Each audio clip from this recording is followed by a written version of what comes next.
ಪತ್ರಕರ್ತ ಮತ್ತು ಮಾಧ್ಯಮದ ಸ್ನೇಹಿತರೆ, 2024ನೇ ಇಸವಿಯ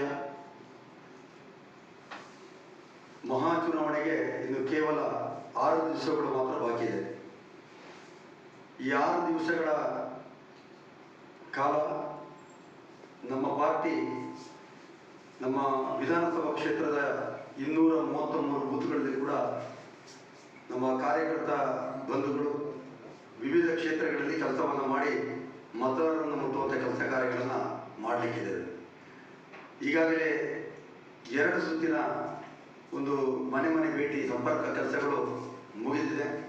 ಇನ್ನು 21ನೇ ತಾರೀಕಿಗೆ ಪ್ರತಿ ಮನೆಯನ್ನು ಸಂಪರ್ಕ ಮಾಡುವಂಥ ಒಂದು ಮಹಾ ಸಂಪರ್ಕ ಅಭಿಯಾನವನ್ನು ನಮ್ಮ ಪಾರ್ಟಿ ಆಯೋಜನೆ ಮಾಡಿದೆ. ಆ ಹಿನ್ನೆಲೆಯಲ್ಲಿ ಸುಳ್ಯ ವಿಧಾನಸಭಾ ಕ್ಷೇತ್ರದಲ್ಲಿ ಎಲ್ಲ ಕಾರ್ಯಕರ್ತರು ಈ ಒಂದು ಕಾರ್ಯವನ್ನು ಯಶಸ್ವಿಯಾಗಿ ನಿರ್ವಹಣೆ ಮಾಡ್ತಾ ಇದ್ದಾರೆ. ಚುನಾವಣೆ ಹತ್ತಿರ ಬಂದ ಹಾಗೆ ವಿರೋಧ ಪಕ್ಷದವರು ಇಲ್ಲ ಸಲ್ಲದ ಕೆಲವೊಂದು ವಿಚಾರಗಳನ್ನು ಬಿಂಬಿಸಿಕೊಂಡು ಪ್ರಜ್ಞಾವಂತ ಮತದಾರರ ಮಧ್ಯೆ ಇವತ್ತು ವಿಷಬೀಜವನ್ನು ಬಿತ್ತಕ್ಕಂಥ ಕೆಲಸ ಕಾರ್ಯಗಳನ್ನು ಮಾಡ್ತಾ ಇದ್ದಾರೆ. ವಿಶೇಷವಾಗಿ ಕಾಂಗ್ರೆಸ್ ಯಾವುದೇ ಕೆಲಸ ಕಾರ್ಯಗಳನ್ನ ಮಾಡಲಿಲ್ಲ. ಸ್ವಾತಂತ್ರ್ಯ ಬಂದು 75 ವರ್ಷಗಳ ಕಾಲ ಆದರೂ ಕೂಡ ಸುಮಾರು 60 ವರ್ಷಗಳ ಕಾಲ ಕಾಂಗ್ರೆಸ್ ನಮ್ಮ ದೇಶವನ್ನು ಆಡಳಿತ ಮಾಡಿದ್ದು. ಯಾವುದೇ ರೀತಿಯ ಒಂದು ಸರ್ವಾಂಗೀಣ ಅಭಿವೃದ್ಧಿಯಾಗಿರಲಿ, ಒಂದು ಭವಿಷ್ಯತ್ತಿನ ಹಿತದೃಷ್ಟಿಯಲ್ಲಿ ಇಟ್ಕೊಂಡು ದೇಶದ ಎಲ್ಲ ಜನರಿಗೆ ಬೇಕಾಗಿರ್ತಕ್ಕಂಥ ಒಂದು ಉತ್ತಮವಾದಂಥ ಯೋಜನೆಯನ್ನು ರೂಪಿಸಿರಲಿಲ್ಲ.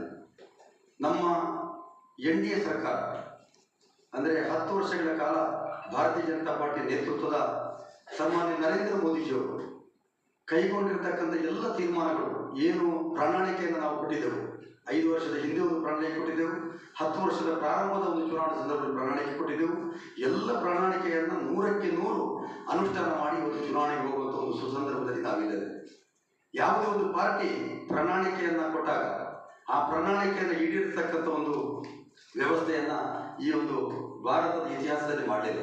ಆದರೆ ಇವತ್ತು ಪ್ರಧಾನಮಂತ್ರಿ ನರೇಂದ್ರ ಮೋದಿಜಿಯವರು ಒಂದು ಮಾಸ್ಟರ್ ಪ್ಲಾನ್ ಅನ್ನು ಇಟ್ಟುಕೊಂಡು ನಾವು ಕೇವಲ ಒಂದು ಚುನಾವಣೆಯಲ್ಲಿ ಗೆಲ್ತೇವೆ, ನಮಗೊಂದು ಸರ್ಕಾರ ಬರಬೇಕಿರುವಂಥ ಉದ್ದೇಶ ಅಲ್ಲ. 2047ನೇ ಇಸವಿಗೆ ಸಮಗ್ರವಾಗಿ ದೇಶ ಅಭಿವೃದ್ಧಿ ಆಗಬೇಕು, ಇಡೀ ವಿಶ್ವದಲ್ಲಿ ಭಾರತಕ್ಕೆ ಮನ್ನಣೆ ಸಿಗಬೇಕು, ನಮ್ಮ ದೇಶದೊಳಗಿರ್ತಕ್ಕಂಥ ಎಲ್ಲ ಬಂಧುಗಳು ಏನು ಮತದಾರರಿದ್ದಾರೆ ಎಲ್ಲರಿಗೂ ಕೂಡ ಸರ್ವಾಂಗೀಣ ಅಭಿವೃದ್ಧಿಯಾಗಿ ಎಲ್ಲರೂ ಕೂಡ ಸ್ವಂತ ಕಾಲಿನ ಮೇಲೆ ನಿಂತು ಜೀವನವನ್ನು ನಡೆಸಬೇಕು ಅನ್ನುವಂಥ ಒಂದು ಮಾಸ್ಟರ್ ಪ್ಲಾನ್ ಅನ್ನು ಮಾಡಿಕೊಂಡು ಇವತ್ತು ವಿಕಸಿತ ಭಾರತ ಕಲ್ಪನೆ ಇಟ್ಟುಕೊಂಡು ನಮ್ಮ ಸಂಘಟನೆ ಕೆಲಸ ಮಾಡ್ತಾ ಇದೆ. ಕಾಂಗ್ರೆಸ್ನವರು ಒಂದು ರಾಜ್ಯಕ್ಕೆ ಸೀಮಿತವಾಗಿ ಕೆಲವು ಭಾಗ್ಯಗಳನ್ನು ಹೇಳ್ತಾ ಇದ್ದಾರೆ. ಆ ಭಾಗ್ಯದ ಪರಿಣಾಮ ಹೇಗೆ ಹೇಳಿದ್ರೆ ಇಡೀ ಸರ್ಕಾರ ಮಾತ್ರ ಅಲ್ಲ, ಇಡೀ ಸರ್ಕಾರ ಅಂದರೆ ಇಡೀ ನಮ್ಮ ರಾಜ್ಯದ ಒಳಗಡೆ ಇವತ್ತು ಅತಂತ್ರ ಸೃಷ್ಟಿ ಮಾಡತಕ್ಕಂಥ ಕೆಲಸಗಳಾಗ್ತಾ ಇದೆ. ಇವತ್ತು ನೌಕರರಿಗೆ ಸರಿಯಾಗಿ ಸಂಬಳ ಬರ್ತಾ ಇಲ್ಲ. ಇವತ್ತು ಅಂಗನವಾಡಿ ಕಾರ್ಯಕರ್ತರಿಗೆ ಬರತಕ್ಕಂಥ ಪೌಷ್ಟಿಕಾಂಶಗಳು ಇವತ್ತು ಸರಿಯಾಗಿ ಒದಗಿಸುವಂಥ ಒಂದು ವ್ಯವಸ್ಥೆಯಲ್ಲಿ ವಿಫಲರಾಗ್ತಾ ಇದ್ದಾರೆ. ಸರಿಯಾಗಿ ಕರೆಂಟ್ಗಳು ನಮ್ಮ ಸರ್ಕಾರ ಇದ್ದಂಥ ಸಂದರ್ಭದಲ್ಲಿ ಮಾನ್ಯ ಯಡಿಯೂರಪ್ಪನವರು ಸರ್ಕಾರ ಮಾಡುವಂಥ ಸಂದರ್ಭದಲ್ಲಿ ಪ್ರತಿಯೊಬ್ಬ ಕೃಷಿಕರಿಗೆ ಕೂಡ 10 HP ತನಕ ಸಂಪೂರ್ಣವಾದ ಫ್ರೀ ಕೊಡ್ತಕ್ಕಂಥ ಕರೆಂಟನ್ನು ಇವತ್ತು ಜಾರಿ ತಂದಿದೆ. ಆದರೆ ಇವತ್ತು ಪವರ್ ಕಟ್ಟು ಕೊಡುವಂಥ ಒಂದು ಭಾಗ್ಯವನ್ನು ಇವತ್ತು ಸಿದ್ದರಾಮಯ್ಯ ಸರ್ಕಾರ ಕೊಡ್ತಾ ಇದೆ. ಜೊತೆಗೆ ಸರ್ಕಾರಿ ಆಸ್ಪತ್ರೆಗಳಲ್ಲಿ ಬೇಕಾದಂಥ ಮೆಡಿಸಿನ್ಗಳು ಸಮಯಕ್ಕೆ ಸರಿ ಬರ್ತಾ ಇಲ್ಲ. ಎಲ್ಲ ಬಿಟ್ಟು ಒಂದು ಶುಗರ್ನ ಒಂದು ಟ್ಯಾಬ್ಲೆಟ್ ಬೇಕು ಇದ್ರೆ ಹೋಗಿ ಕೇಳಿದರೆ 1 ವಾರ ಬಿಟ್ಟು ಬರ್ತಾ ಇರುವಂಥ ಪರಿಸ್ಥಿತಿ ನಿರ್ಮಾಣ ಆಗ್ತಾ ಇದೆ. ಇವತ್ತು ನಮ್ಮ ಸರ್ಕಾರ ಇದ್ದಂಥ ಕೇಂದ್ರ ಸರ್ಕಾರ ಕೋವಿಡ್ ಬಂದಂಥ ಸಂದರ್ಭದಲ್ಲಿ 3 ವರ್ಷಗಳ ಕಾಲ ಅದನ್ನು ನಿರ್ವಹಣೆ ಮಾಡಿರ್ತಕ್ಕಂಥದ್ದು ಪ್ರತಿಯೊಬ್ಬ ಪ್ರಜ್ಞಾವಂತ ಮತದಾರರಿಗೆ ಗೊತ್ತಿದೆ. ಆ ಸಂದರ್ಭದಲ್ಲಿ ಜನಸಾಮಾನ್ಯರಿಗೆ ಬದುಕು ಕಟ್ಟಿಕೊಳ್ಳಿಕ್ಕೆ ಕಷ್ಟ ಆಗ್ತಾ ಇತ್ತು. ಆ ಸಂದರ್ಭದಲ್ಲಿ ನೇರವಾಗಿ ಗರೀಬ್ ಕಲ್ಯಾಣ ಯೋಜನೆ ಮೂಲಕ 5 kg ಅಕ್ಕಿಯನ್ನು ನಮ್ಮ ಇಡೀ ದೇಶದಾದ್ಯಂತ ಕೊಡತಕ್ಕಂಥ ಕೆಲಸವನ್ನು ಮಾಡ್ತಾ ಇದ್ದಾರೆ. ಅದೇ ಅಕ್ಕಿ ಇವತ್ತು ನಮ್ಮ ರಾಜ್ಯದ ಕರ್ನಾಟಕದ ರಾಜ್ಯದ ಪ್ರತಿಯೊಬ್ಬ ಏನು BPL ಕಾರ್ಡ್ದಾರರಿಗೆ ಇವತ್ತು 5 kg ಅಕ್ಕಿ ಬರ್ತಾ ಇದೆ. ಆದರೆ ಈ ಹಿಂದೆ ಸಿದ್ದರಾಮಯ್ಯ ಸರ್ಕಾರ ಇರುವಾಗ 10 kg ಅಕ್ಕಿಯನ್ನು ಕೊಡ್ತಾ ಅಂತ ಹೇಳಿದ್ರು. ಇವತ್ತಿನ ತನಕ 10 kg ಬರ್ತಾ ಇಲ್ಲ.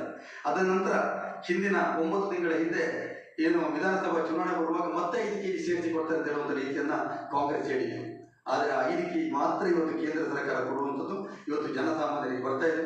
ಅದಕ್ಕೆ ಲೇಬಲ್ ಅನ್ನು ಮಾತ್ರ ಇವತ್ತು ನಾವು ನಮ್ಮ ಸರ್ಕಾರ ಕೊಡ್ತಾ ಇದೆ ಅಂತ ಹೇಳ್ತಾ ಇದೆ. ಇದು ಜನಸಾಮಾನ್ಯರಿಗೆ ತಪ್ಪು ಮಾಹಿತಿಯನ್ನು ಕೊಡ್ತಾ ಇದೆ. ಅದೇ ರೀತಿ ಇವತ್ತು ಭಾಗ್ಯಗಳು ಏನು ಅಂತ ಹೇಳಿದ್ರೆ ಇಡೀ ನಮ್ಮ ರಾಜ್ಯದಲ್ಲಿ ಇಡೀ ಕಾನೂನು ಸುವ್ಯವಸ್ಥೆ ಇವತ್ತು ಹಾಳಾಗ್ತಾ ಇದೆ.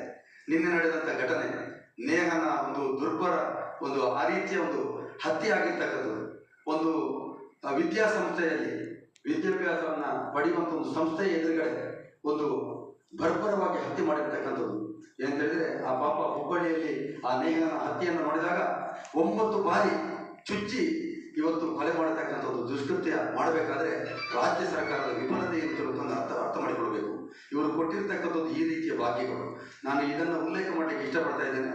ನಾವು ನಮ್ಮ ಹತ್ತಿರದ ಬೆಳ್ತಂಗಡಿ ತಾಲೂಕಿನಲ್ಲಿ ಕೂಡ ಪಾಪ ಆ ಒಂದು ಸೌಜನ್ಯನ ಕೊಲೆ ಒಂದು 12 ವರ್ಷದ ಹಿಂದೆ ಆಗಿತ್ತು.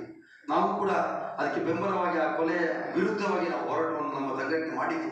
ಅದನ್ನು ಇವತ್ತು ಕಾಂಗ್ರೆಸ್ಸಿನವರು ಬಿಂಬಿಸಿಕೊಂಡು ನೋಟಾ ಓಟಿನ ಅಭಿಯಾನವನ್ನು ಮಾಡ್ತಾ ಇದ್ದಾರೆ. ಏನು ಸೌಜನ್ಯನ ಕೊಲೆ ಆದಂಥ ಸಂದರ್ಭದಲ್ಲಿ ನಮ್ಮ ನೋವುಗಳು ನಮ್ಮ ಮನೆಯ ಮಗನಿಗೆ ಆಗಿತ್ತೋ ಅದು ನಮ್ಮ ಹಿಂದೂ ಸಮಾಜಕ್ಕೆ ಆಗಿರ್ತಕ್ಕಂಥ ನೋವು ಎಂಬಂಥದ್ದು ಭಾರತೀಯ ಜನತಾ ಪಾರ್ಟಿಯ ಕಾರ್ಯಕರ್ತರಿಗೆ ಗೊತ್ತಿದೆ. ಆದರೆ ಏನಾಗ್ತದೆ, ಏನು ಆ ಒಂದು ಸೌಜನ್ಯನ ಹೋರಾಟದಲ್ಲಿ ನಿಂತಿರ್ತಕ್ಕಂಥ ಪ್ರಮುಖ ವ್ಯಕ್ತಿಗಳಿದ್ದಾರೆ, ಅವರೆಲ್ಲರೂ ಕೂಡ ಕಾಂಗ್ರೆಸ್ನಲ್ಲಿ ಇವತ್ತು ಸೇರಿಕೊಂಡು ಅವರು ಕಾಂಗ್ರೆಸ್ನ ಅದರಲ್ಲಿ ಸೇರಿಕೊಂಡು ಇವತ್ತು ನೋಟಾ ಓಟನ್ನು ಹಾಕಬೇಕಿರುವಂಥ ರೀತಿಯ ಒಂದು ವಿಷಬೀಜವನ್ನು ಬಿಡ್ತಾ ಇದ್ದಾರೆ. ಆದರೆ ನಮ್ಮ ಕ್ಷೇತ್ರದ ಸುಳ್ಯ ವಿಧಾನಸಭಾ ಕ್ಷೇತ್ರದ ಪ್ರತಿಯೊಬ್ಬ ಪ್ರಜ್ಞಾವಂತ ಮತದಾರರಿಗೆ ಗೊತ್ತಿದೆ, ಈ ಚುನಾವಣೆ ಬರೀ ಒಂದು ರಾಜ್ಯಕ್ಕೆ ಸೀಮಿತವಾಗಿರ್ತಕ್ಕಂಥದ್ದು, ಒಂದು ಗ್ರಾಮಕ್ಕೆ ಸೀಮಿತವಾಗಿರ್ತಕ್ಕಂಥ, ಒಂದು ವಿಚಾರಕ್ಕೆ ಸೀಮಿತವಾಗಿರ್ತಕ್ಕಂಥ ಚುನಾವಣೆ ಅಲ್ಲ. ಇದು ರಾಷ್ಟ್ರೀಯ ಮಟ್ಟದ ಚುನಾವಣೆ. ನಮ್ಮ ಬದುಕು ನಮಗೆ ಗ್ಯಾರಂಟಿ ಬೇಕು ಅಂತಿದ್ರೆ ನಮ್ಮ ದೇಶಕ್ಕೆ ಭದ್ರತೆ ಬೇಕು. ಆ ಭದ್ರತೆ ಹಿತದೃಷ್ಟಿಯಲ್ಲಿ ನರೇಂದ್ರ ಮೋದಿಯಿಂದ ಮಾತ್ರ ಈ ದೇಶವನ್ನು ಕಾಪಾಡಲಿಕ್ಕೆ ಸಾಧ್ಯ ಇದೆ. 700-800 ಯೋಜನೆಗಳನ್ನು ಇವತ್ತು ತಂದಿದ್ದಾರೆ. ಪ್ರತಿಯೊಬ್ಬ ಕೃಷಿಕರಿಗೆ ಒಂದೇ ₹1 ಪೋಲಾಗದೆ ಪ್ರತಿಯೊಬ್ಬರಿಗೂ ಕೂಡ ನಮ್ಮ ಅಕೌಂಟಿಗೆ ಜಮೆ ಆಗತಕ್ಕಂಥ ಒಂದು ಯೋಜನೆ ತಂದಿದ್ರೆ ಸನ್ಮಾನ್ಯ ನರೇಂದ್ರ ಮೋದಿ ಅವರು ತಂದಿರತಕ್ಕಂಥ ಯೋಜನೆ.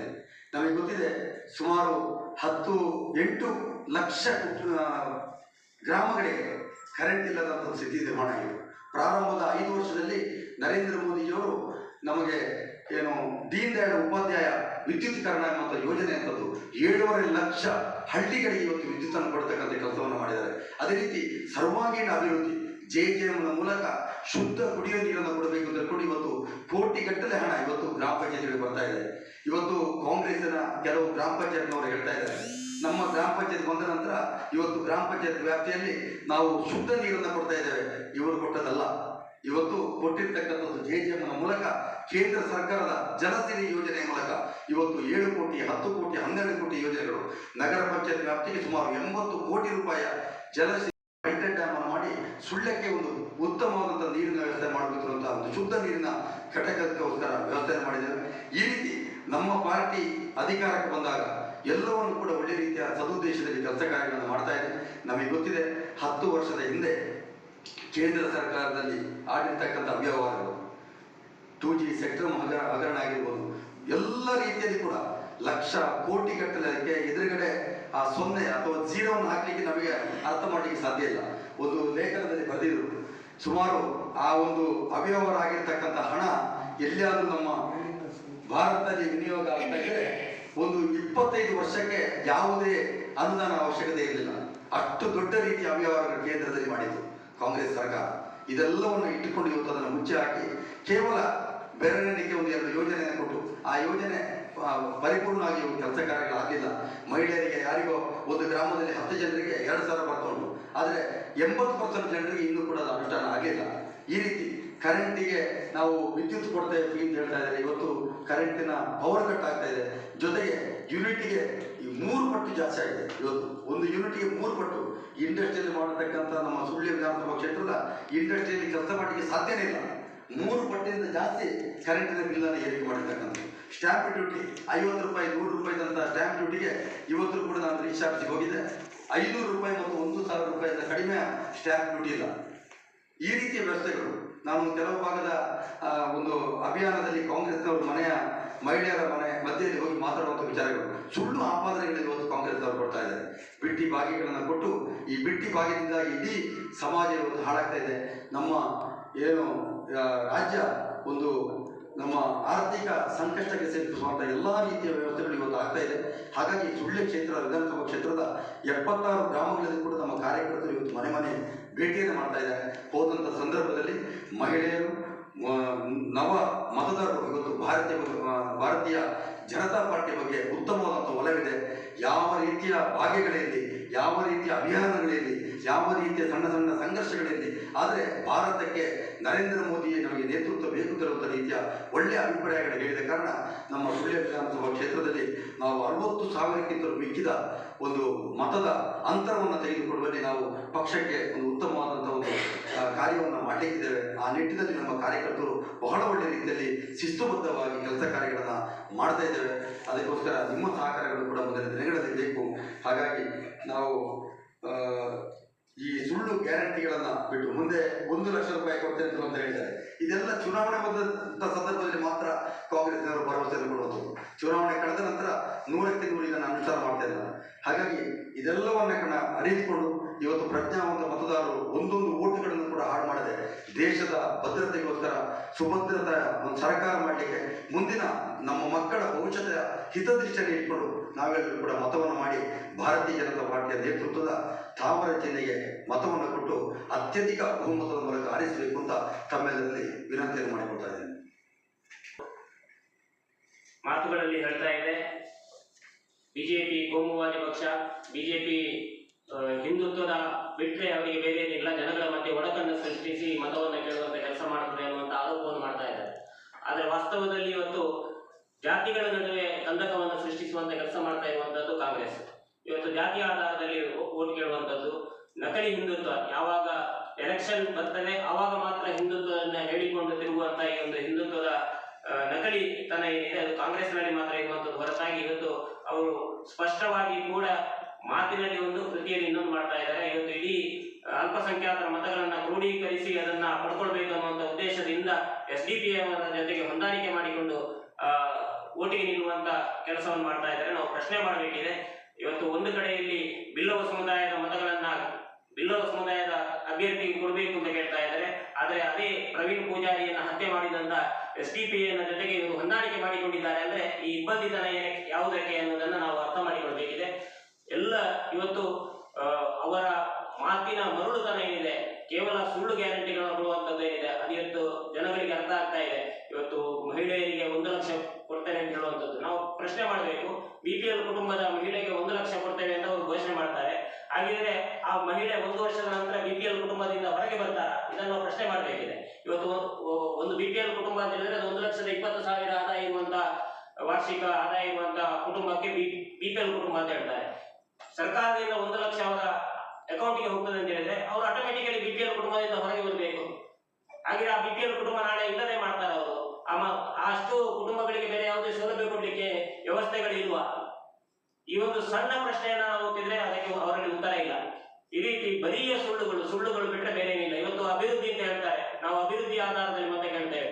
ಕಳೆದ 1 ವರ್ಷದಲ್ಲಿ 10 ತಿಂಗಳಲ್ಲಿ ರಾಜ್ಯ ಸರ್ಕಾರ ಮಾಡಿರುವಂತಹ ಅಭಿವೃದ್ಧಿಯ ಕೆಲಸಗಳು ಯಾವುದು ಅಂತ ಹೇಳಿ ಅವರು ಒಮ್ಮೆ ಪಟ್ಟಿ ಕೊಡ್ಲಿ. ಯಾವುದಕ್ಕೆ ದುಡ್ಡು ಕೊಟ್ಟಿದ್ದಾರೆ? ಇಡೀ ತಾಲೂಕಲ್ಲಿ ನಮ್ಮ ವಿಧಾನಸಭಾ ಕ್ಷೇತ್ರಕ್ಕೆ ಹೋಲಿಸಿದ್ರೆ ಯಾವುದಕ್ಕೆ ಅವರು ದುಡ್ಡು ಕೊಟ್ಟಿದ್ದಾರೆ? ಇವತ್ತು ವಿಧಾನಸಭಾ ಕ್ಷೇತ್ರದ ಪ್ರತಿಯೊಬ್ಬ ಶಾಸಕರಿಗೂ ಕೂಡ ಅನುದಾನವನ್ನು ಕೊಡಬೇಕಾ? ಅನುದಾನದಲ್ಲಿ ಇವತ್ತು ಕೊಡ್ತಾ ಇಲ್ಲ. SC/ST ಅನುದಾನಗಳು ನಮ್ಮ ಶಾಸಕರಿರುವಂತಹ ಸಂದರ್ಭದಲ್ಲಿ, ನಮ್ಮ ಸರ್ಕಾರ ಇರುವಂತಹ ಸಂದರ್ಭದಲ್ಲಿ 5 ಕೋಟಿ 10 ಕೋಟಿ ಅನುದಾನಗಳು ಬಂದಿದ್ರೆ ಇವತ್ತು ಇಡೀ SC/ST ಸಮುದಾಯಕ್ಕೆ ಕೇವಲ 25 ಲಕ್ಷ ರೂಪಾಯಿ ಅನುದಾನ ನಮ್ಮ ವಿಧಾನಸಭಾ ಕ್ಷೇತ್ರಕ್ಕೆ ಬಂದಿರುವಂತದ್ದು. ಎಲ್ಲಿದೆ ಅಭಿವೃದ್ಧಿ? ಇವತ್ತು ಎಲ್ಲಿಯವರೆಗೆ ಇವರ ಸ್ಥಿತಿ ಇದೆ ಅಂತ ಹೇಳಿದ್ರೆ, ನಗರ ಪಂಚಾಯತ್ನ ಅಭಿವೃದ್ಧಿಯ ಕೆಲಸಕ್ಕೆ ಸಚಿವರಿಗೆ ಮನವಿ ಮಾಡಿದ್ರೆ ಆ ಸಚಿವರು ಅದಕ್ಕೆ ನೋಟ್ ಹಾಕಿ ಮುಖ್ಯಾಧಿಕಾರಿಗಳಿಗೆ ಕಳಿಸಿಕೊಡುವಂತ ಕೆಲಸವನ್ನು ಮಾಡ್ತಾ ಇದ್ದಾರೆ.